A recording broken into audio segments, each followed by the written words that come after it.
नमस्कार my friend, today's lecture is about Indus valley civilisation, जो कि एक एंशियंट हिस्ट्री का बहुत ही इम्पोर्टेंट टॉपिक है। जैसे कि आप स्क्रीन पे देख रहे हैं कि यहाँ पे टाइमलाइन दिया गया है 6000 BCE से लेकर 1000 BCE के बीच में। तो यहाँ से हम देखें तो जो नियोलिथिक एज है वो 6000 साल से लेकर के 1000 BCE तक चलता है। उसके बाद फिर 4000 से 1000 के बीच में एज चलता है। इसके बीच में ही एक बहुत ही सभ्य सिविलाइजेशन उभरता है जिसके जिसे हम कहते हैं हड़प्पा सिविलाइजेशन या फिर इंडस वैली सिविलाइजेशन, जो कि लगभग 3300 ईसा पूर्व से लेकर 1500 से 1300 ईसा पूर्व के बीच में चलता है। इसमें इंडस वैली सिविलाइजेशन के 3 फेज हमें देखने को मिलता है। पहला प्री इंडस वैली सिविलाइजेशन, फिर मैच्योर और फिर पोस्ट या लेटर। तो फिर अगर हम शुरू से देखें कि पैलेलिथिक एज से कैसे डेवलपमेंट हुआ, तो पैलेलिथिक एज में हमने देखा कि कैसे लोग हंटिंग करते थे, गैदरिंग करते थे जीवन यापन करने के लिए। फिर मीजोलिथिक एज में आकर वो डोमेस्टिक एनिमल करने लगे, पालने लगे, बहुत सारे जानवरों को पालतू बनाने लगे। फिर वहाँ से टेम्परेरी सेटलमेंट होने लगे। फिर आगे चलकर ना नियोलिथिक एज में लगभग 6000 ईसा पूर्व में मेहरगढ़ में मैंने देखा, हम लोगों ने देखा कि कैसे एग्रीकल्चर का डेवलपमेंट होता है। फिर आगे देखते हैं तो एग्रीकल्चर के चलते वहाँ सेडेंट्री लिविंग होने लगा, रूरल तरह से, मतलब कुछ छप्पर ऊपर रख कर वहाँ पे एक कुछ छोटा घर बना लिए, जो कि रूरल होता था, गांव की तरह। फिर देखते हैं आगे चलकर कि रूरल से अर्बन होता है इंडस वैली सिविलाइजेशन में। सिविलाइजेशन जो है Indus valley civilisation, Harappa civilisation, Harappa सभ्यता है, वो एक अर्बन सिविलाइजेशन है। तो जो सेडेंटरी लिविंग था, एग्रीकल्चर के लिए जो रहते थे पहले, उससे आखिर कैसे अर्बन हुआ, इसको हम पहले देखते हैं। तो रूरल विलेज से अर्बन होने के लिए मुख्यतः 3-4 चीज़ होना बहुत ज़रूरी है। पहला चीज़ एग्रीकल्चर सरप्लस। अगर अर्बन शहर को एग्रीकल्चरल सरप्लस मिलेगा गाँव से, तभी जाकर वह शहर का रूप लेगा। दूसरा, शहर के पास प्रोडक्ट होना चाहिए, प्रोडक्ट बनाने के लिए स्पेशलाइजेशन ऑफ क्राफ्ट होना चाहिए। अलग अलग क्राफ्ट बनाए, बुनाई करे, कढ़ाई करे, कुछ अलग अलग मेटलर्जी करे, ये सब। तीसरा, जो प्रोडक्ट बनेगा उसको फिर ट्रेड करें, तभी तो जाके शहर के लोग बसेंगे। अपना एक स्पेशलाइजेशन होगा, अपना अपना अलग कैरियर का ट्रेड फिर होगा। अब जाहिर सी बात है, इंडस वैली सिविलाइजेशन बहुत ही सभ्य है, इतना सुव्यवस्थित शहर बनाया गया है, तो इन सब के देख रेख के लिए एक सीट ऑफ गवर्नमेंट जाहिर सी बात है कि होना चाहिए, होगा भी शायद, देखेंगे आगे चलकर। तो ऐसे हम लोग का अर्बन उभरता है। तो हम लोग अब इंडस वैली सिविलाइजेशन को शुरू से देखें तो 3300 ईसा पूर्व से लेकर 2600 ईसा पूर्व के बीच में, 2600 या फिर 2500 ईसा पूर्व के बीच में प्री इंडस वैली सिविलाइजेशन कहते हैं इसको। हालांकि हम लोग अर्ली हड़प्पन फेज कहेंगे, जो कि बहुत ही प्रोप्रिएंट मैनर में होगा यही बात। इसको ओरिजिनलाइजेशन एरा कहते हैं। बिगनिंग फेज था, प्रोटो अर्बन फीचर्स थे, पूरे अर्बन्स नहीं थे, ना कि पूरा पूरा रूरल ही थे, मतलब थोड़ा थोड़ा मिलता जुलता था अर्बन से, प्रोटो था। फोर्टिफिकेशन होता था, सिटाडेल मिला है हमें। स्पेशलाइजेशन ऑफ क्राफ्ट मेकिंग होता था, बीड मेकिंग हमें देखने को मिलता है अर्ली हड़प्पन फेज में। Metal craft, copper, silver, bronze, gold, iron का नहीं मिला है। ये मैच्योर जैसा तो नहीं था, लेकिन मतलब शुरुआत हो चुका था। व्हील मिला है ट्रांसपोर्टेशन के लिए, रूट्स मिले हैं, अलग अलग रूट्स होते थे कार्ट ले जाने के लिए। जेड, जो कि मैच्योर फेज में बहुत ही इम्पोर्टेंट ये ज्वेलरी था, ग्रीन हार्ड स्टोन का जेड, वो यहाँ नहीं मिलता है। अगर अर्ली हड़प्पन फेज की साइट्स की बात की जाए तो आमड़ी, कोट डीजी, बालाकोट इत्यादि, ये सब अर्ली हड़प्पन फेज के कुछ साइट्स हैं। मेच्योर हड़प्पन फेज की बात की जाए तो ये 2600 या फिर 2500 ईसा पूर्व से लेकर 1900 BCE तक चलते हैं। इसको हम इंटीग्रेशन एरा कहते हैं। फिर अगला साइड में देखें तो यहाँ हमें देखने को मिलता है कि हम नियोलिथिक एज में ही देख चुके हैं कि मेहरगढ़, जो कि सीरीज ऑफ ऑक्यूपेशन और Jean Francois, Jarrige and Richard RM, 1973-80 के आसपास में ये लोग कुछ सीरीज ऑफ ऑक्यूपेशन देखते हैं कि कैसे लोगों का रहना होता था। न्यूलिथिक एज में हम लोग मेहरगढ़ के बारे में ये भी देखे थे कि कैसे यहाँ से उधर सेंट्रल एशिया से, ईरान के आसपास से, कैसे इराक के आसपास से, मेसोपोटामिया सभ्यता से कैसे ज्वार बाजरा एग्रीकल्चर वहाँ आया, यहाँ पे आया। फिर यहाँ जो मेहरगढ़ से आगे बढ़ते बढ़ते सिविलाइजेशन जो था, वो सिविलाइजेशन तो नहीं, मतलब कि जो फसल था वो चोलिस्तान के आसपास आता है। फिर चोलिस्तान से चारों तरफ ये बढ़ जाता है, सारे जगह ये सब अपना जो नया नया फसल है ना, इनकी जानकारी होने लगती है। फिर बगल में हम लोग चालकोलिथिक एज में देखें कि कैसे कैसे इधर रूरल एरिया था, बहुत सारे वो कल्चर्स थे जिसको हम जो जोड़वे कल्चर कहें, फिर अलग अलग कल्चर का नाम लिए थे। फिर यहाँ हम देख सकते हैं, यहाँ पे ये एरिया, ये भारत के जो नॉर्थ वेस्ट है ना, ये यहाँ से शुरू होता है इंडस वैली सिविलाइजेशन, जो कि इंडस रिवर पर एकदम निर्भर है। जो इंडस वैली सिविलाइजेशन का जो आकार है ना, पूरा सिविलाइजेशन का, वो त्रिभुजाकार है। ऊपर एक मांडा है, नीचे टैमाबाद है, इधर वेस्ट में देखा जाए तो सुतका गंडोर, और ईस्ट में क्या था, कुछ तो था ईस्ट में, हम आगे चलकर देखेंगे। ये देखते हैं कि जो यहाँ इंडस रिवर था ना, इसके आसपास में जो शहर बसे हैं, इसी कारण से इसे इंडस वैली सिविलाइजेशन कहते हैं। अगर यहाँ हम देखें तो बहुत सारी नदियाँ भी थी इसकी इंडस रिवर की सहायक, झेलम, चिनाब, रावी, सतलज, ब्यास। इसमें एक नाम आता है घग्गर हाकरा का, जो कि सीजनल रिवर था उस समय।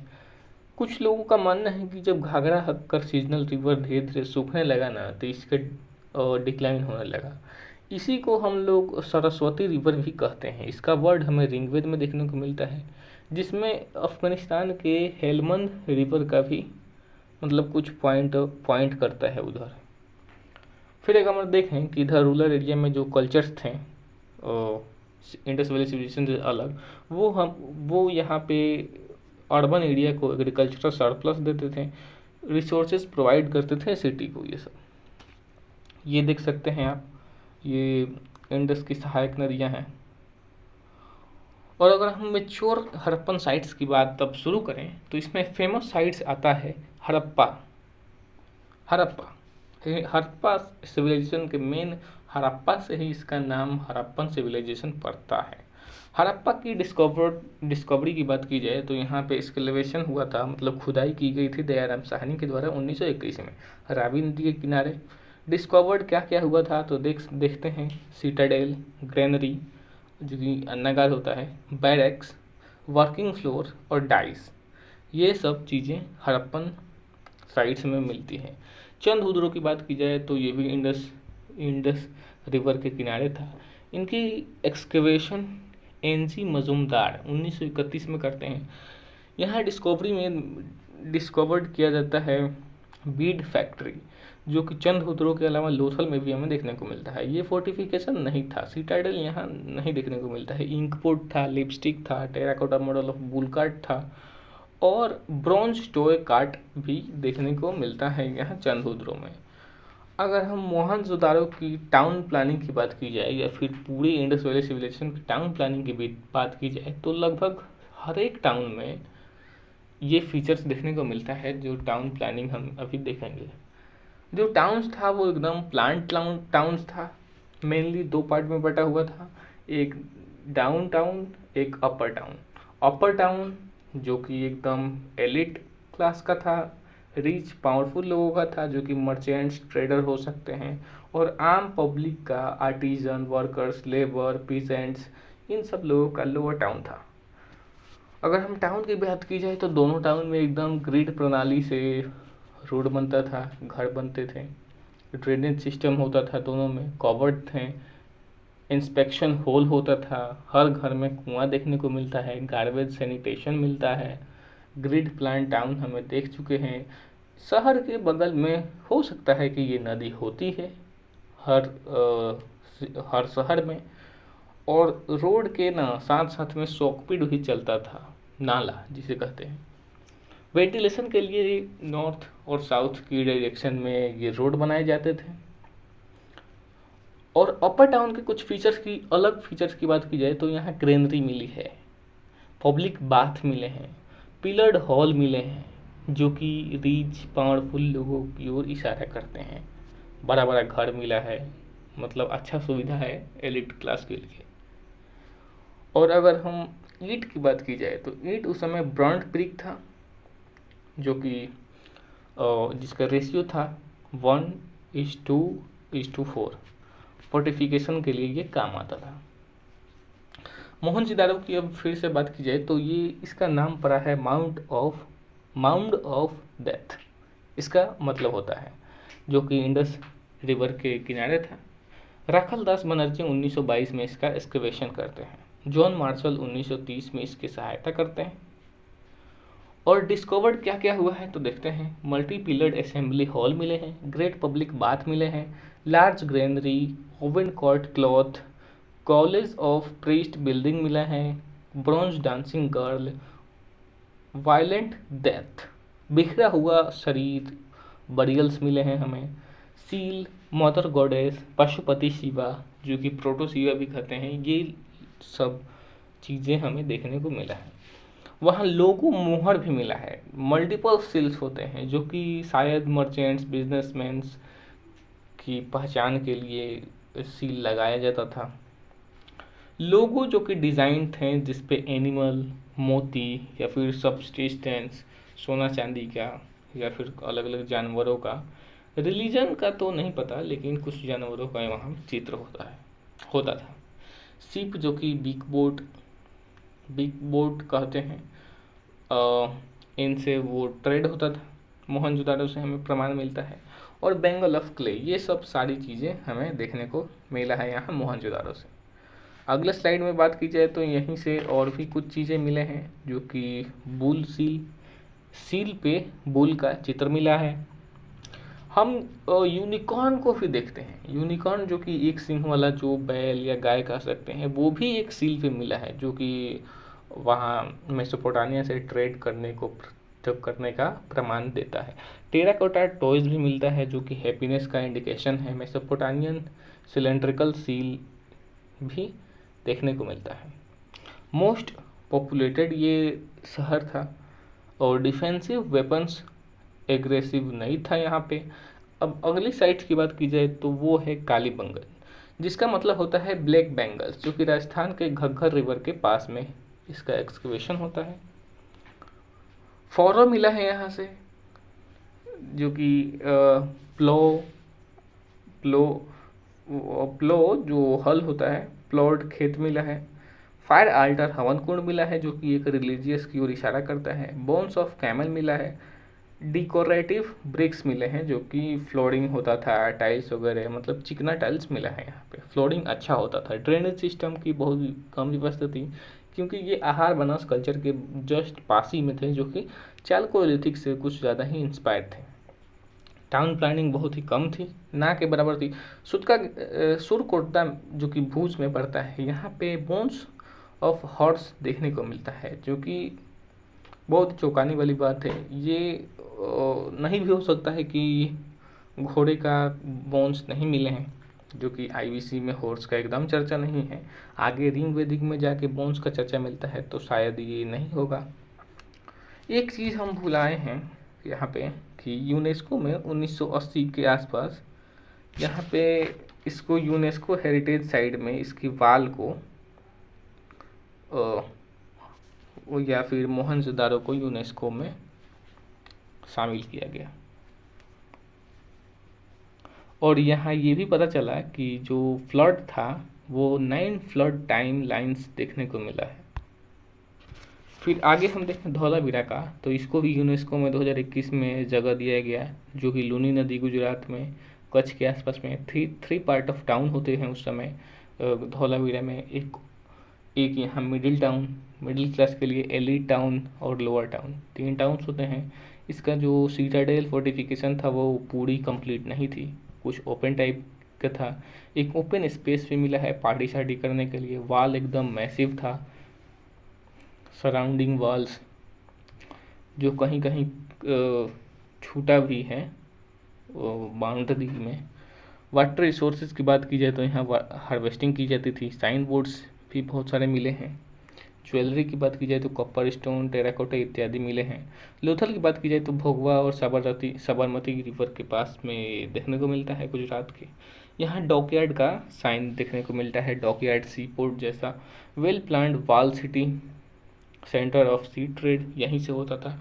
ये 6 पार्ट में बटा था लोथल। और बीड फैक्ट्री यहाँ थी। और हम पिछले स्लाइड में ये भी देख सकते हैं कि जो ये चंद्रहुद्र था, यहाँ भी बीड फैक्ट्री देखने को मिला है। और राइस हस्क मिला है यहाँ पे। सी ट्रेड भी होता था यहाँ से। कनिंग फॉक्स मिला है पोर्ट पे। चलाक लोमड़ी की तरह पोइट्री पे कुछ डिजाइन किया गया है। डबल बरियल, मेल और फीमेल दोनों को एक साथ दफनाया गया था उस समय, कुछ प्रमाण देखने को मिलता है। सील फ्रॉम मेसोपोटामिया भी देखने को मिलता है। आइवरी स्केल जो कि मेजरमेंट का काम आता था। फायर आल्टर जो कि कालीबंगन में भी मिला है और लोथल में भी मिला है। फायर आल्टर, हवन कुंड का कुछ प्रमाण मिले हैं। टेराकोटा मॉडल्स ऑफ शिप मिले हैं। रिलीजियस प्रैक्टिसेस वैरी करते हैं, जो कि फायर आल्टर हो सकता है कि रिलीजियस पर्पस के लिए था शायद। इम्पोर्टेंट साइट्स की और बात की जाए तो यहाँ रोपर, रूपनगर भी था। फिर बनवाली की बात की जाए तो ये कालीबंगन के बहुत ही नज़दीक था, तो जाहिर सी बात है कुछ वहाँ से सिमिलैरिटी होगी। फायर आल्टर मिला है। क्ले मॉडल ऑफ प्लॉ मिला है। हिसार हरियाणा में रंगोई रिवर के पास में ये बनवाली था। सुत का गंडोर की बात की जाए तो most western city of Indus valley civilisation है। राखीगढ़ी की बात की जाए तो द बिगेस्ट हड़प्पन साइट्स है ये। और ये 350 हेक्टेयर में फैला हुआ है। फिर मोहनजोदाड़ो 200 हेक्टेयर में फैला हुआ है। हड़प्पा जो कि 150 हेक्टेयर, धौलावीरा 100 हेक्टेयर और गनवेड़ी वाला 80 हेक्टेयर में फैला हुआ है। ये जो मेट्रोपोलिस महानगर कह सकते हैं इंडस वैली सिविलाइजेशन की। एक शहर हमें देखने को मिलता है एक साइड, सोरतुघई अफगानिस्तान में। ये बहुत चौंकाने वाली बात है कि यहाँ पे इंडस वैली सिविलाइजेशन से बहुत दूर यहाँ सोरतुघई अफगानिस्तान में मिला है, जहाँ से लपिस लजूली स्टोन मिलता था, जो कि बडख्शान माइंस में बहुत ही प्रचुर मात्रा में देखने को मिलता है।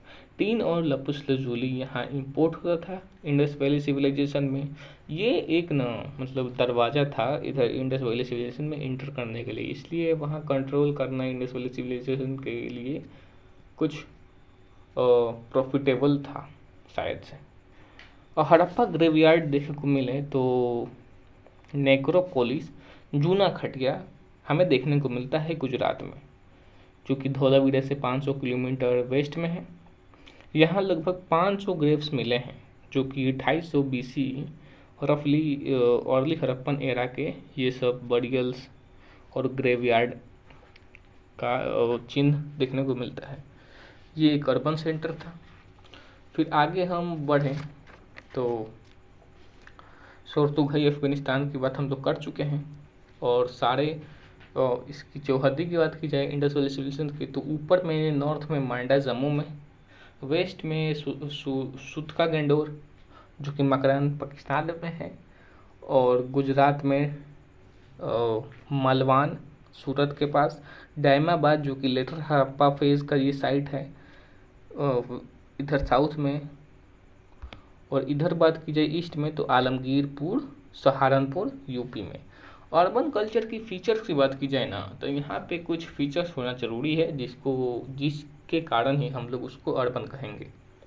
पहला, टाउन प्लानिंग, रोड अच्छा से होना चाहिए, सैनिटेशन ड्रेनेज सिस्टम होना चाहिए, हाउस बॉन्ड ब्रिक का होना चाहिए, घर में वेल होना चाहिए, डबल स्टोरी हो सकता है कि घर हो, किचन अलग हो सेपरेट, बाथरूम सेपरेट हो, पब्लिक बिल्डिंग होना चाहिए सिटाडेल जैसा, ग्रेट बाथ, बाउंड्रीकरण होना चाहिए चारों तरफ से, वाल, मैसिव वाल, ग्रैनरी, असेंबली हॉल, ये सब अर्बन कल्चर्स के कुछ फीचर्स हैं।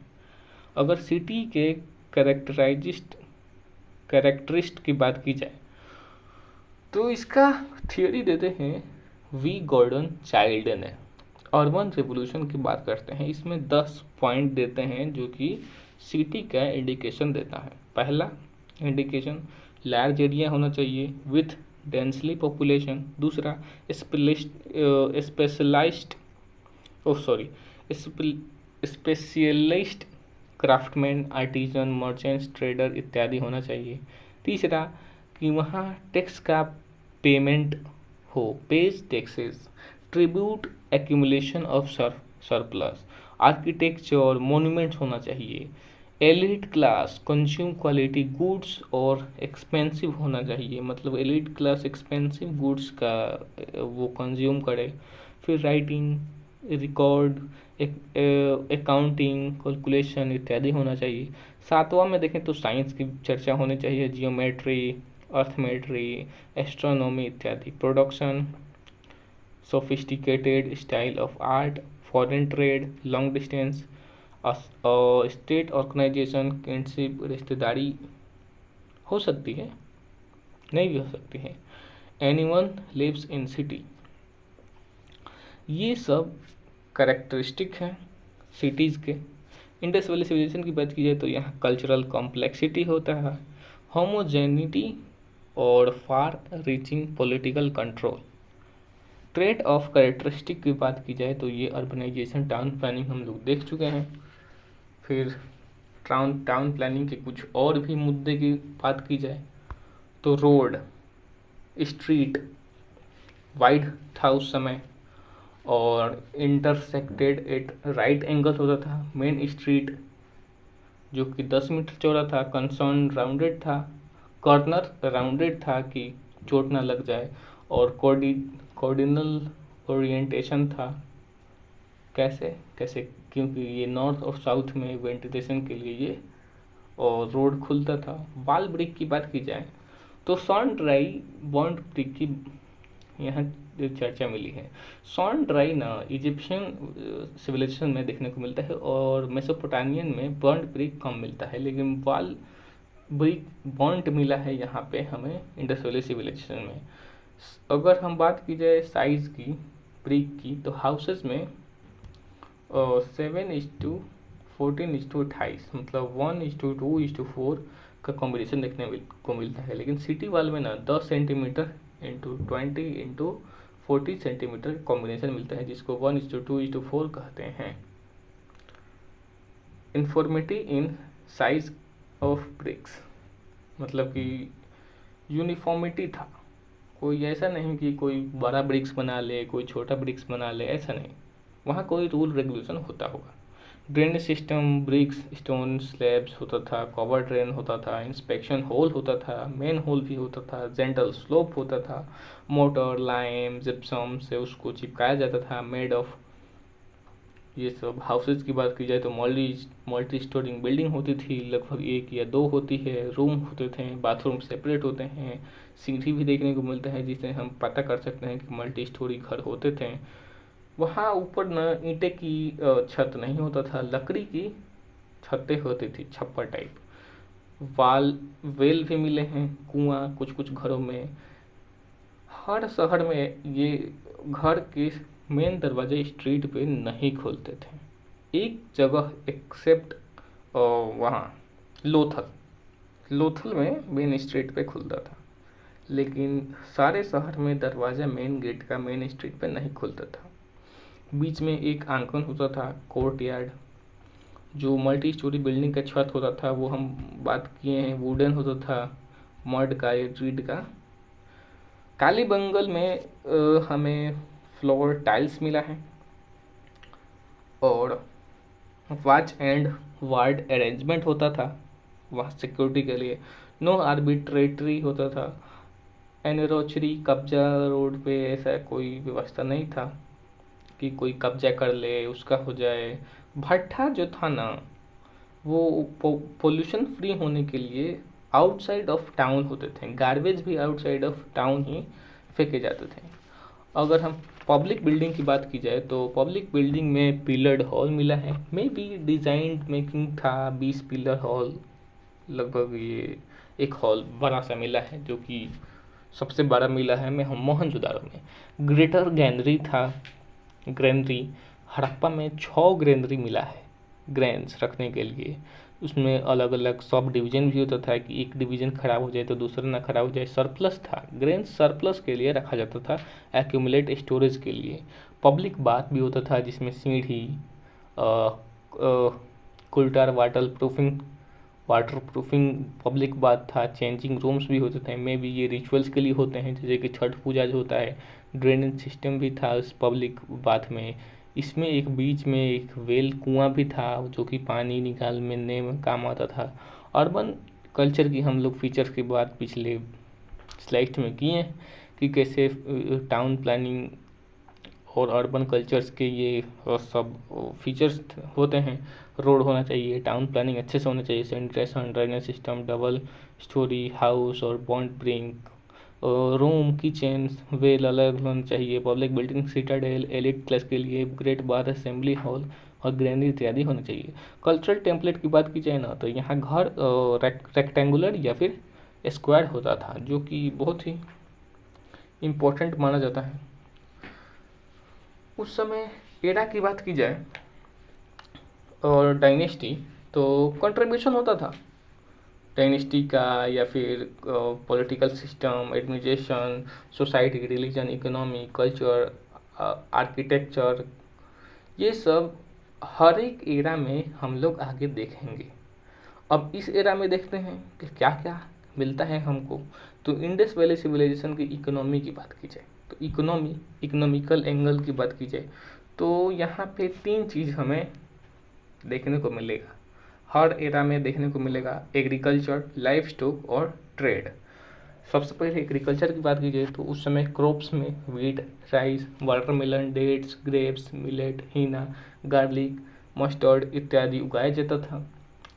बार्ले, कॉटन ये भी उगाया जाता था। कॉटन का स्पिनिंग होता था, वीविंग होता था, बुनाई होता था, स्पिंडल बॉल्स होता था। कॉमन इन हाउस था ये सब, मतलब कॉटन का बुनना, सीना, फिर चमकीले टेराकोटा पत्थर भी मिले हैं जो कि फेंस का काम करता था। ये सब हमें देखने को मिलता है। फिर आगे हम टेक्नोलॉजी की बात की जाए एग्रीकल्चर में तो प्लो सोर्स में मिले हैं, कालीबंगन में, बनवाली में, फावड़ा जिसे कहते हैं हल टाइप ना, प्लो हल टाइप।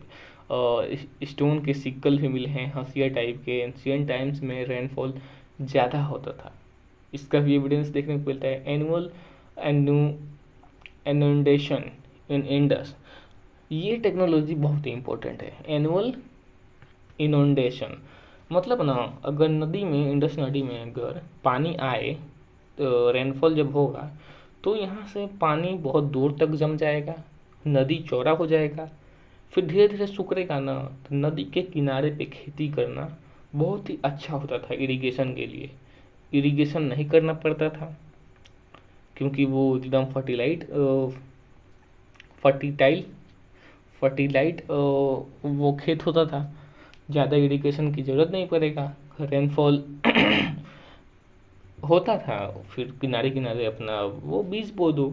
जून से जुलाई में एक खेती होता था, फिर नवंबर में सीड्स डाला जाता था, फिर अप्रैल में इसको रीप किया जाता था। इसको हम बोलते हैं एनुअल इनुंडेशन। इरिगेशन की बात की जाए तो उस समय इरिगेशन की कोई सुविधा नहीं थी, इसीलिए तो ये एनुअल इनुंडेशन पर निर्भर थे। एक्सेप्शनल था धौलावीरा में, जो कि वहाँ पे इरिगेशन होता था। मेसोपोटामिया में इरिगेशन होता था, हाँ अफगानिस्तान में भी होता था। स्पिंडल बोर्ड्स जो कि कॉमन थे, हर घर में देखने को मिलता है, स्टोन का हो सकता है वो। फियंस शाइनी था एलिट क्लास के लिए। मेड ऑफ टेराकोटा का ये स्पिनल बोर्ड्स कपड़ा बुनने वाला मशीन होता था। लाइफ स्टॉक की बात की जाए तो डोमेस्टिकेशन ऑफ एनिमल्स हमें मिजोलिथिक एज से ही देखने को मिलता है, आगे चलकर ये डेवलप और होता है। बुफेलो, ऑक्सन इत्यादि, goat, sheep, pig, cat, dogs, camels, elephant, rhino, horses नहीं मिलता है। उसके अलावा सब्जी जानवर देखने को मिलता है। नॉन वेज डेयरी प्रोडक्ट पे ये लोग निर्भर होते थे, डेयरी प्रोडक्ट खाते थे। शायद से डेयरी प्रोडक्ट नहीं था, शायद, गूगल कर लेना भाई। ट्रेड की अगला स्लाइड में बात कर रहे हैं। तो ट्रेड की बात की जाए तो मेटल वर्क में, ट्रेड में हम लोग 2-3 चीज़ देखते हैं। पहला प्रोडक्ट होना चाहिए, दूसरा इनेबलर्स होना चाहिए और तीसरा करेंसी। कि किससे वो डील होगी, कैसे बिजनेस होगा। ये 3 चीज़ पे ट्रेड निर्भर करता है। प्रोडक्ट की बात की जाए, इंडस्ट्री क्राफ्ट की बात की जाए तो उस समय बीड मेकिंग होता था, स्पेशलाइजेशन ऑफ क्राफ्ट होता था। प्रोडक्ट में बात की जाए तो metal works, copper, tin, bronze, copper, gold, silver, iron नहीं था। इसके अलावा ये सब चीज़ का मेटल वर्क होता था।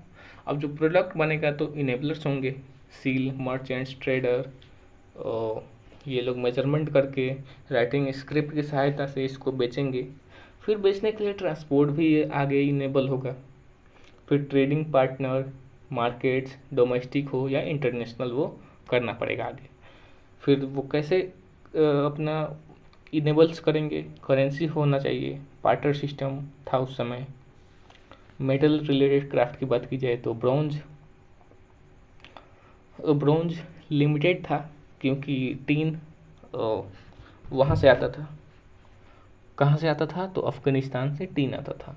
कॉपर टूल्स और वेपन्स की बात की जाए तो कॉमन था एक्स, सॉ, सिकल, नाइफ्स, चाकू और शेयर हेड्स और एरो हेड्स, ये सब कॉमन थे, लगभग हर घर में देखने को मिल जाएगा। कॉपर जो था ना, वो खैतरी माइंस राजस्थान से ही आता था, इसलिए वो आसान था और इन लोगों को लाना और इनसे सामान बनाना। फिर गोल्ड और सिल्वर ऑब्जेक्ट की बात की जाए तो सिल्वर कॉमन था, जो कि ज्वेलरी और ऑर्नामेंट्स में काम आता था। गोल्ड की बात की जाए तो बीड्स, आर्मलेट्स, नीडल इत्यादि ये सब बनते थे। गोल्ड और सिल्वर जो कि अफगानिस्तान से इंपोर्ट होता था, और प्रीशियस स्टोन साउथ इंडिया से इंपोर्ट होता था। बीड मेकिंग मोती का बनाना चंद्रहुद्र और लोथल में हमें देखने को मिलता है। ये प्रिसाइज स्टोन से बनता था। एजेड कार्नेलियन सेल और स्टीएटाइट जो कि सस्ता था। इन सब पत्थरों से अलग अलग टाइप का बीड मेकिंग होता था। Black on red poetry best था, उस समय का बेस्ट पोइट्री ये था, जो कि बहुत इंपॉर्टेंट है देखने इंडस वैली सिविलाइजेशन के पॉइंट ऑफ व्यू से। ट्रांसपोर्ट की बात की जाए तो boat making, cart with solid wheel, जिसको इक्का व्हील्स भी कहते हैं, बोट मेकिंग ट्रांसपोर्टेशन के लिए काम आता था मेसोपोटामिया में। फिर हम अगले स्लाइड में बात की करेंगे वेट एंड मेजरमेंट की। तो वेट में बात की जाए तो चॉर्ट, बाट, लाइमस्टोन का एक बाट होता था, जिसको हम स्टेटाइट भी कहते हैं। A1 यूनिट, 2, 8, 16, 32, 64, ऐसे ये आगे यूनिट बढ़ता था। मेजरमेंट की बात की जाए तो सौरासरा, जो कि मेजर एंगल करता था, सौरासरा। और स्किल की बात की जाए तो आइवरी स्किल था, जो कि लोथल में इसका एविडेंस मिलता है। और सेल स्किल था और सेल स्केल जो कि मोहनजोदड़ो में मिलता है। सील, मोहर की बात की जाए बहुत इंपॉर्टेंट है, हॉर्स का नहीं चर्चा मिलता है। फॉर कमर्शियल पर्पस के लिए ये सील यूज होता था, जो कि ट्रेड में ये बहुत ही अहम भूमिका निभाता था। जो कि मटेरियल के ऊपर ठप्पा लगा देना सील कहलाता है, जो कि अलग अलग वो पदार्थ से बनता था। वो स्टेटाइट भी हो सकता है, copper, chart, fence, terracotta, gold, Ivory इत्यादि से ये मोहर बनता था। डिपिक्शन की बात की जाए, डिजाइन की बात की जाए तो इसमें एनिमल, यूनिकॉर्न, वन हॉर्न वाला हॉर्स हमें देखने को मिलता है, जो कि बहुत चौंकाने वाला बात है। फिर बुल, राइनो, टाइगर, बिशोन इत्यादि ये सब जानवर देखने को मिलता है। और डिपिक्शन की बात की जाए ना, डिजाइन जो है, तो एक और चीज़ है, ट्रीज और ह्यूमन फिगर्स भी वहाँ पे बनता था। शेप की बात की जाए तो स्क्वायर था, रेक्टेंगुलर था, जो कि 2x2 इंच स्क्वायर में देखने को मिलता है। पशुपति सील, मोहनजोदारो में जो सील पाया जाता है इस पे पशुपति शिवा, जो कि प्रोटो शिवा का रूप भी हम देखते हैं, उनका चर्चा मिलता है यहाँ पे सील पे। मेल डाइटी थे ये, योगा हेड गियर के साथ इनको देखा जाता है। मेसोपोटामिया से सिलिंड्रिकल और गल्फ से सर्कुलर ये सील बनाने की प्रेरणा मिलती है। ट्रेडिंग पार्टनर्स की बात की जाए तो इंटरनेशनल ट्रेड में मेसोपोटामिया, सुमेर, जो कि बहुत ही इम्पोर्टेंट है। सोर्तुगाई अफगानिस्तान, खोरासान सेंट्रल एशिया और ईरान, इन सबसे इंटरनेशनल ट्रेड होता था। डोमेस्टिक ट्रेड की बात की जाए तो विलेज से विलेज, सिटी से विलेज, सिटी से सिटी, वाया रोड, कार्ट के द्वारा ये और ट्रांसपोर्टेशन होता था। लपिस लजूली जो कि टीम के लिए सोर्तुगाई बहुत ही फेमस था। ईरान से भी कुछ इंपोर्ट होता था सामान। कॉपर राजस्थान से, सिल्वर भी राजस्थान से, precious semi stone south India से, गोल्ड भी साउथ इंडिया से, ये सब आता था। अब हम देखें, मतलब इंडस वैली सिविलाइजेशन रिसोर्सफुल था उस समय, था वहाँ रिसोर्सेज अलग अलग लोगों से मंगाया भी जाता था। अगर हम देखें कि आखिर इंटरनेशनल ट्रेड कैसे संभव हुआ, कैसे हुआ, क्या एविडेंस हमें देखने को मिलता है, तो हम बात करते हैं एक यहाँ इराक के पास में सूसा और ऊर दो जगह है मेसोपोटामिया में, सुमेर जगह, सुमेर के आसपास में, वहाँ हड़प्पन आर्टिफैक्ट मिला है। सील, पोइट्री, बीड्स, डाइस इत्यादि ये सब चीज़ मिले हैं, जो कि यहाँ मोहनजोदारो और लोथल से जाता था। यहाँ पे सूसा और ऊर में हड़प्पन आर्टिफैक्ट इंस्क्रिप्शनल एविडेंस मिला है, डेसिफर, जो कि हड़प्पन आर्टिफैक्ट और ये जो इंस्क्रिप्शन है जो रीडेबल है, पढ़ा जा सकता है। ट्रेड विथ, इसमें चर्चा किया है ट्रेड विथ डीलमन जो कि बहरीन को कहा जाता है, मालगंज जो कि मकरान कोस्ट को कहा जाता है, और मेलुहा जो कि हड़प्पन रीजन की चर्चा यहाँ इंस्क्रिप्शनल एविडेंस डेसिफर में देखने को मिलता है। अब इंपोर्ट और एक्सपोर्ट की बात की जाए तो सूसा और ऊर से इंपोर्ट भी होता था कुछ कुछ एक्सपेंसिव सामान, जैसे कि टेक्सटाइल हो, वूल हो, परफ्यूम हो, लेदर हो, सिल्वर हो, मतलब कि प्रीमियम सामान उधर से आता था। ये इंडिकेशन करता है कि जो इंडस वैली सिविलाइजेशन के लोग थे वो बहुत ही सभ्य थे, एलिट थे। और यहाँ से सूसा और ऊर में जाता था copper, carnelian, ivory, shell, lapis lazuli, pearls, ebony, pottery, beads, dice इत्यादि ये सब जाता था। हड़प्पन इंपोर्ट्स की बात की जाए और अलग इंपोर्ट्स की, तो गोल्ड आता था अफगानिस्तान से, ईरान से और केजीएफ से आता था। कॉपर खेतरी राजस्थान माइंस से आता था, बलूचिस्तान से, ओमान से। टीन की बात की जाए तो अफगानिस्तान और ईरान पर निर्भर होना पड़ता था। लपिस लजूली जो कि साइन ब्लू स्टोन होता था वो सरतुगाई अफगानिस्तान से, बदख्शान माइन से आता था। जेड की बात की जाए तो ये भी बहुत ब्लू चमकीला पत्थर था, पामीर से, सेंट्रल एशिया। सिल्वर ज्वार माइंस राजस्थान मेसोपोटामिया से आता था। बिटुमन की बात की जाए तो ये बिटुमन जो कोयला था बलूचिस्तान मेसोपोटामिया से आता था। लेड की बात की जाए तो साउथ इंडिया से आता था। पॉलिटिकल कंट्रोल या गवर्नमेंट की बात की जाए तो इतना अच्छा व्यवस्था था, शहर, नाला, रोड इत्यादि सब, इतना अच्छा बिल्डिंग, सब एक जैसा, ये इतना सुव्यवस्था देखने से हमें लगता है कुछ ना कुछ गवर्नमेंट का फॉर्म तो था। ये सब कोई राजी करते हैं कि कोई ना कोई पॉलिटिकल फॉर्म था। अब हम देखते हैं कि तीन तरह के यहाँ government of form of government देखने को मिल सकता है। पहला single state, oligarchy, council of merchants, single state का ही रूल होता होगा।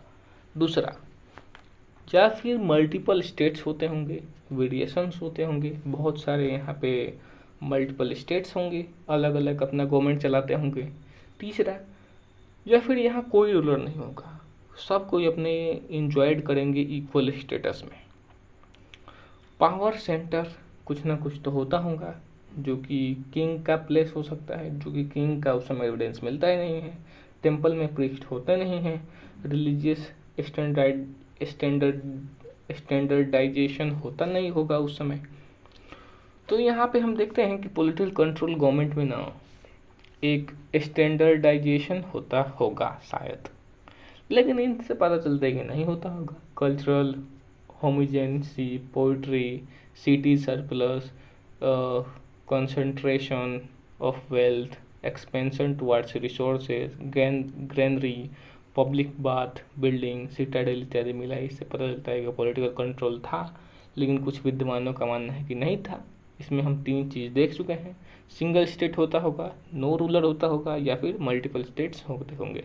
स्कल्पचर्स की बात की जाए तो इंडस वैली सिविलाइजेशन में बहुत ही कम स्कल्पचर्स मिले हैं मेसोपोटामिया की तुलना में। मेसोपोटामिया में इस स्कल्पचर्स की मायने में बहुत ही इम्पोर्टेंट था।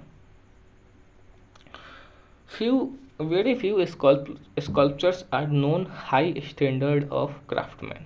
Mother goddess मोहनजोदारो में, male body figure, wild god, stone lizard Dholavira में जो मिला है, ब्रॉन्ज डांसिंग गॉड 11 सेंटीमीटर के मोहनजोदारो में मिला है, और प्रीस्ट किंग जो कि 11 सेंटीमीटर चौड़ा और 17.5 सेंटीमीटर लंबा प्रीस्ट किंग मोहनजोदारो में ही मिला है। इससे हमें सोसाइटी की पता चलता है। कैसे पता चलता है? तो प्रीस्ट किंग से पता चलता है कि ये फैशन में से अबाउट सोसाइटी में फैशन की बात करता है। बियर्ड कटिंग थे इसके, हेयर भी कटिंग थे, सॉल उड़ा था वन साइडेड, और एम्ब्रॉयडरी जिसको कहते हैं, आई से पता चलता है आंख बंद था, जिससे पता चलता है कि शायद से वो निर्वाणा की अवस्था में था, योगा करता था, मेडिटेशन हैप्पीनेस की इंडिकेशन देता है।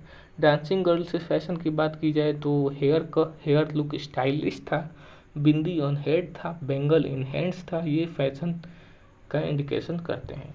डांसिंग गर्ल की बात की जाए तो ये किस मेथड से बना है? तो लॉस्ट वैक्स मेथड से बना है, और साइड परड्यूल भी इसको कहते हैं। सोसाइटी की बात की जाए तो हम देखें कि कैसे ये प्रीस्ट किंग और डांसिंग गर्ल फैशन की बात करते हैं, ड्रेस, हेड गियर्स, ऑर्नामेंट्स की बात करते हैं। और मैट्रियार्कल सोसाइटी उस समय था। प्रेसियस पावर मटेरियल का मतलब मित्र सतात्मक के पास थी। फीमेल फिगरनेस मदर गॉडेस थी उस समय। इनइक्वालिटी थी, पुअर, एलिट, अपर टाउन, लोअर टाउन, ये सब था। डाइवर्स प्रोफेशन के कारण इनइक्वालिटी तो शायद होती हो। Metal, textile, labour, farmer, Beed maker, Lothal के पास में, इनसे पता चलता है कि इनइक्वालिटी थी। डाइट की बात की जाए तो डेयरी प्रोडक्ट, वेज, मीट इत्यादि ये लोग यूज करते थे। Liquid resides fat in poetry use करते थे, जिसे जो भी पेंटिंग बनाता था लोग तो मतलब जल्दी नहीं हटेगा। ये फैट बुफेलो का, बीफ कैटल इत्यादि का हो सकता है, जो कि करंट अफेयर में बहुत ही चर्चित था कुछ साल पहले। रिलीजन की बात की जाए तो एनिमलिज्म था। Worship of tree, stone, animals, earth का पूजा करना, अर्थ को फर्टिलिटी गॉडेस मानना, फायर वर्कशिप करना, कालीबंगन और लोथल में जो कि फायर आइडल का चर्चा मिलता है। ह्यूमन सेक्रीफाइसेस भी देखने को मिलता है। ह्यूमन सेक्रीफाइसेस का चर्चा मिलता है, लेकिन इस पर क्वेश्चन मार्क है। ग्रेट बाथ रिचुअल्स के लिए था, रिलीजियस पर्पस के लिए था, इस पे भी क्वेश्चन मार्क लगा है। फिर आगे रिलीजन की बात की जाए तो मदर गॉडेस थी, ये चौंकाने वाली बात है, लेकिन इसमें भी क्वेश्चन मार्क लगा है कि क्या ये ही मदर गॉडेस थी। यहाँ स्वास्तिक का चिन्ह भी मिलता है। फर्टिलिटी के लिए ये वर्शिप होता था। लिंग जिसको पालू कहते हैं, एंड योनि, कालीबंगा में शिवलिंग मिला है जिसको प्रोटोसिवा भी कहते हैं, टेराकोटा का। इससे मिलता है, इससे पता चलता है कि फर्टिलिटी उस समय होती होगी। प्रोटोसिवा पशुपति का चर्चा मिलता है। Burial practices and the rituals होते थे। Dead body, pottery, bangles, bead, copper इत्यादि ये सब मिलते हैं। वेरिएशन की बात की जाए तो हड़प्पा में कॉफिन मिला है, बरियल। प्री क्रीमेशन बरियल भी होता होगा। लोथल में फ्यू डबल बरियल्स भी मिले हैं, फीमेल और मेल दोनों एक ही में थे। सती का चर्चा नहीं मिला है। कालीबंगन में बात की जाए तो सिंबॉलिक बरियल, बॉडी नहीं था उस समय, स्केल्टन नहीं था। और मोहनजोदारो में अन बरियल या फ्रैक्शनल बरियल था। रिलीजियस आर नॉट स्टैंडर्डाइज, मर्जी के अनुसार लोग रिलीजन फॉलो करते थे अपने अनुसार। सोसाइटी में एक स्क्रिप्ट रह गया, स्क्रिप्ट जिसको प्लेटोग्राफिक कहते हैं, लोगो सिलेबिक कहते हैं। Each symbol equal to word के बराबर ये था, या फिर इसको हम इंडोग्राम्स भी कहते हैं। आइडिया डायरेक्टरी होता था, 400 सिंबल्स होते थे उस समय, जो कि शॉर्ट इंस्क्रिप्शन कहा जाता था उस समय। राइटिंग स्टाइल बोस्ट्रोफेडन था, राइट साइड जाओ फिर लेफ्ट जाओ फिर राइट लेफ्ट ऐसे करके था। हाइरोग्लिफिक्स इंडस वैली सिविलाइजेशन और इजिप्ट में ये देखने को मिलता है। लैंग्वेज की बात की जाए तो ब्राउई उस समय लैंग्वेज था, स्क्रिप्ट नॉट डेसिफर था, और मेसोपोटामिया में क्यूनिफॉर्म लिपि देखने को मिलता है। आगे बढ़ें तो ये देख लीजिएगा हड़प्पन और इजिप्शियन या फिर मेसोपोटामियन सिविलाइजेशन में क्या फ़र्क था, तो इसका भी चर्चा कर लें, देखते हैं।